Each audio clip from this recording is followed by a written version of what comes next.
네, 앞서서 중국의 경제 지표가 나오자마자 짚어드렸는데 12월의 수출이 전년 대비해서 14.1%나 증가를 했습니다. 시장의 예상치는 한 5% 정도였는데 예상치를 아주 큰 폭으로 상회를 했습니다. 이에 따라서 무역 수지 흑자 규모도 상당히 커졌는데요. 이에 따라 아시아 주요 증시 발표가 된 이후에 일제히 상승폭을 키우고 있는 양상입니다. 자세한 내용 들어보겠습니다. 한국투자증권의 조선주 연구원입니다. 안녕하세요. 네, 안녕하십니까. 네, 중국에서 발표된 12월 수출입 동향에 대해서 먼저 자세한 분석부터 해주시죠. 중국의 12월 수출 증가율이 말씀하신 것처럼 다시 두 자릿수로 회복을 했습니다. 전월에 2.9%를 큰 폭으로 상회를 했는데요. 수입도 6.6%로 전월의 제로 증가율에서 개선된 모습을 보였습니다. 수출의 경우에는 지난 그 11월에 2.8%로 크게 둔화된 바 있는데 여기에서 뚜렷하게 회복된 것이고요.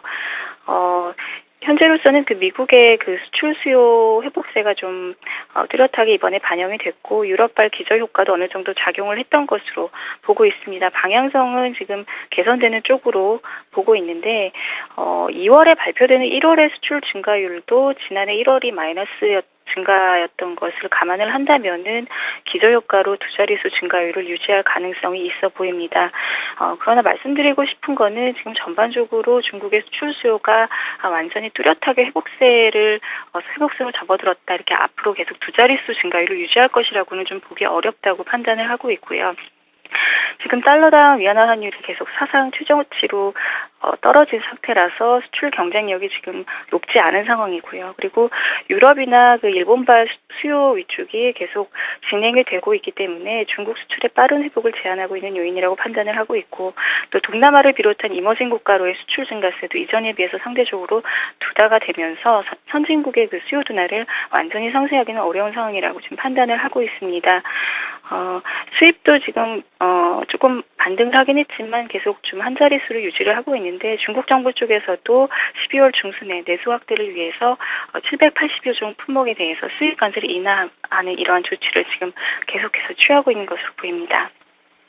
네, 중국의 수출 증가율이 두 자릿대로 증가를 하면서 지금 깜짝 발표를 하게 됐는데 이 두 자릿대가 유지가 되기에는 사실상 어려운 국면이 있다라고 말씀해 주셨습니다. 이 수출입 동향뿐만 아니라 여러 가지 12월의 경제 지표들이 이제는 또 잇따라서 발표가 되게 될 예정인데요. 앞으로 어떻게 전망을 하고 있습니까? 오늘 오전에 이게 그 발표 시간이 미정이었다가 오늘 오전에 갑자기 발표가 됐는데 위안화 신규 대출과 그 통화 증가율, M2 증가율이 이미 발표가 됐습니다. 신규 대출 같은 경우에는 그 기존의 컨센서스를 좀 밑돌면서 4천억 위안대를 기록을 했고요. M2 증가율도 13.8%로 소폭 하회를 했는데 지금 이러한 그 신규 대출이 예상을 하회했다고 해도 그 올해 그 연초에는 다시 급증할 가능성이 높고요. 올해 연간으로 본다면은 지난해 연간 신규 대출이 약 8.2조 위안 정도였는데 이를 소폭 웃돌거나 비슷한 수준으로 유지가 될 가능성이 있기 때문에 크게 우려할 만한 상황은 아닌 것으로 보입니다. 그리고 그 내일과 같은 경우에는 소비자 물가가 발표가 되는데요. 소비자 물가 CPI 상승률은 지금 2% 초반대로 아직은 통제 가능한 수준일 것으로 예상을 하고 있습니다. 춘절을 앞두고 채소나 그 일부 농산품 가격이 크게 오르고 있고요. 또 국제 곡물 가격 변동성이나 기저 효과로 인해서 이러한 물가 상승에 대한 우려들이 계속 나오고 있는데 상반기 중에는 본격적인 물가 상승 압력이나 이를 우려한 통화 정책 변화를 우려할 단계는 아직 아닌 것으로 보고 있고 하반기로 갈수록 물가 반등을 주목해야 할 필요성은 있다고 판단을 합니다. 다음 주 18일에는 그 4분기 GDP 성장률과 산업 생산, 그 고정자산 투자 소매 판매 12월 수치가 발표될 예정이고요. 전반적으로 직전 수치를 소폭 웃돌면서 회복세를 지속할 것으로 전망이 되고 있습니다. 네, 그러니까 중국의 경기 자체도 이제는 바닥을 찍고 완연하게 회복 국면에 접어들었다라고 우리가 판단을 해도 되는 거군요. 예, 그 방향성은 바닥을 지나서 개선되는 쪽으로 잡혀 있다고 판단을 하고요. 무엇보다도 제조업체들 그 수요가 회복이 되면서 재고 조정 압력이 완화되고 있는 사이클로 접어들었고요. 그리고 소비자 신뢰 지수나 소매 판매 같은 지표를 근거로 했을 때 소비 심리도 지금 내부적으로 개선되고 있다는 것이 확인이 되고 있습니다. 또 상반기 중에는 그 교통 인프라를 비롯해서 투자 집행을 좀 더 가속화할 가능성이 높고요. 최근 중국 국가통계국에서 발표한 경기 선행 지수나 그 중국 내부에서 관방에서 발표하는 제조업 PMI가 일시적으로 전체적으로 횡보세를 보였지만은 현재 상황에서는 크게 의미가 없다 이렇게 판단을 하고 여전히 회복 국면에 있다고 판단을 하고 있습니다. 다만 그 수출 회복세가 어느 정도 지금 빨리 올라와 줄 것인가의 문제와 그리고 일본과의 분쟁 여파로 인해서 지금 FDI 감소세가 지속이 되고 있는데 이러한 점은 좀 중국의 빠른 회복 속도를 제한하는 요인으로 작용을 하고 있다고 보고 있습니다. 네. 그리고 1월 중순 이후로 넘어가면은 중국이 또 2월 중순에는 춘절 연휴가 있으니까 춘절 효과에 대한 기대감이 우리 증시에서도 상당히 볼 수가 있습니다. 춘절 효과 우리가 어떤 섹터를 관심 있게 지켜보면 좋을까요?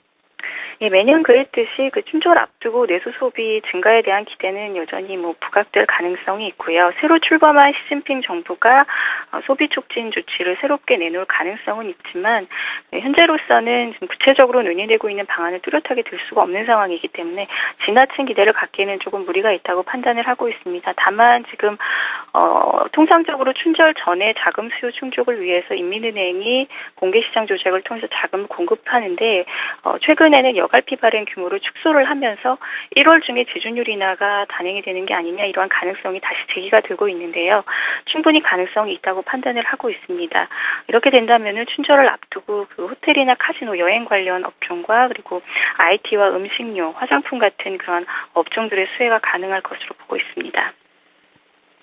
네, 그렇다면 향후의 상하이종합지수의 흐름은 우리가 어떻게 전망을 해볼까요? 상해종합지수가 그 지난해 11월 말 대비해서 현재 약 15% 이상 급등한 상황이기 때문에 지금 이러한 추세로 계속 갈 것인지의 그런 궁금증을 많이 얘기를 하시는데 일단 차익 실현 압력이 확대된 것은 맞고요. 최근에 도시화 수혜주들, 건설이나 기계 이런 업종들을 위주로 해서 많이 올랐었고 금융주도 많이 올랐었는데 이러한 업종들 위주로 많이 그 중국 증시가 다시 차익 실현 압력이 확대되고 있는 것은 사실입니다. 여기에 이제 새로운 정책 이슈가 따라주지 않거나 지표 개선 속도에 문제가 있다면은 이러한 흐름에 좀 문제가 생길 수는 있겠지만 이러한 요인들이 최근 크게 부각될 가능성이 낮고요. 최근 강세 기조를 바꿀 만한 그 요인이라고 보지는 않고 있고 지속적으로 경기 회복세나 수급 개선 정책 기대가 계속 뒷받침이 될 것이라고 보고 있기 때문에 1월에도 여전히 상승 요인이 우세하다 이렇게 판단을 하고 있습니다. 네, 오늘 중국과 관련해서 자세한 내용 또 길게 알아봤습니다. 한국투자증권의 조선주 연구원이었습니다. 감사합니다.